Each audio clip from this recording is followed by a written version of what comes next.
ഇത് ചെമ്പരത്തിപ്പൂവ്. എല്ലാവർക്കും മുടിയുടെ സംരക്ഷണമാണല്ലോ ഒന്ന് എല്ലാവരും നോക്കണത്.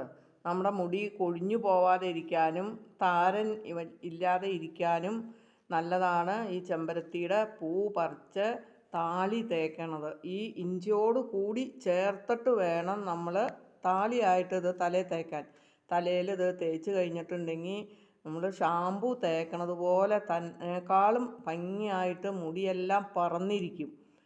ഷാമ്പു തേച്ചിട്ട് നമ്മുടെ മുടിയിലെ എണ്ണയൊക്കെ പോണത് പോലെ എണ്ണ ഒന്നും പോവില്ല. മുടി നന്നായിട്ട് പറന്നിരിക്കുകയും ചെയ്യും. എണ്ണയുടെ അംശവും മുടിയിലിരിക്കും.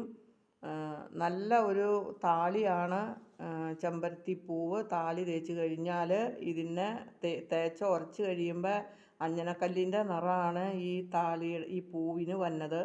ആ നിറം നമ്മുടെ തലയുടെ മുടിക്ക് നല്ല പ്രയോജനം ചെയ്യണതാണ്. എല്ലാവരും താളി പറിച്ചുണ്ടാക്കി തേച്ച് നോക്ക്. നല്ല താളിയാണ്. എല്ലാവരും ഒന്ന് സബ്സ്ക്രൈബ് ചെയ്യുക, ലൈക്ക് അടിക്കുക, ഷെയർ ചെയ്യുക.